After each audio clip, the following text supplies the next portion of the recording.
In Hagakure, the word loyalty appears again and again.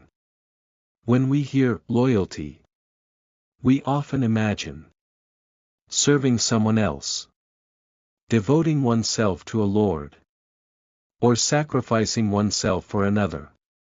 But what if the loyalty spoken of in Hagakure was not directed toward another person? What if it was something else entirely?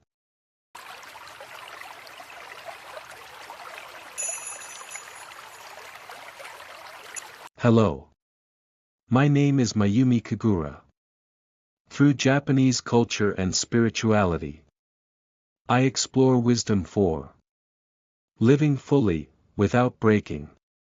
On this channel, through Zen, Ikigai, Inori, and Kodadama, I share the structures of life that Japanese people have quietly carried forward.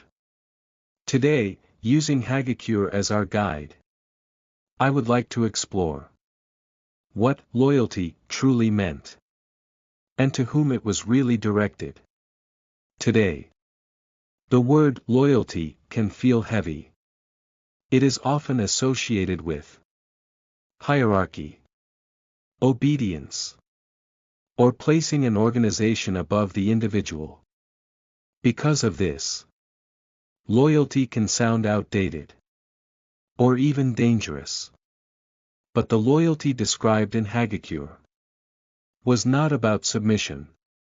What Hagakure was truly concerned with was betrayal. And that betrayal was not directed at others. The betrayal Hagakure feared most was betraying one's own life. Twisting what you know is right for convenience. Changing your words to avoid responsibility. Erasing the person you were yesterday out of fear or self-interest.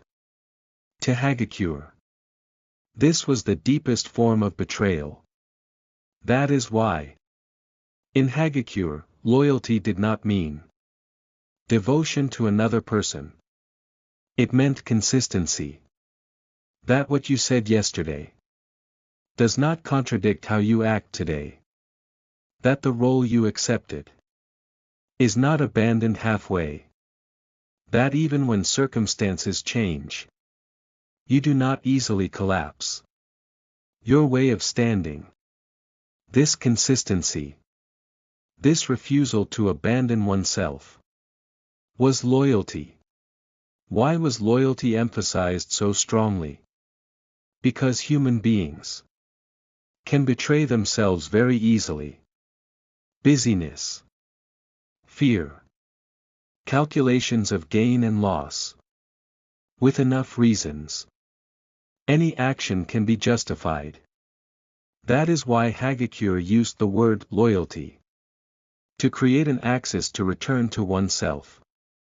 A reminder not to drift away from one's own life.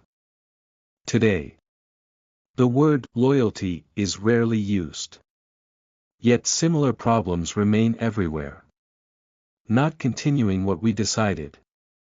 Accepting a role, then quietly escaping it. Prioritizing evaluation over inner truth. These may look like social issues, but at their core, they are issues of our relationship with ourselves. The loyalty spoken of in Hagakure still asks us questions. Quietly, but firmly. The loyalty described in Hagakure is not obedience. It is the posture of not betraying one's own life, to carry the life you have accepted all the way to the end, in your own form. That is what loyalty meant in Hagakure. Next episode preview. In the next and final episode of this series, we will bring together death, resolve, and loyalty. And we will explore what Hagakure ultimately pointed toward. A life that ends without breaking. Closing. Thank you very much for listening until the end. On this channel, I share the quiet wisdom Japanese people cultivated to live without breaking. I hope to meet you again in the calm stillness of the next video.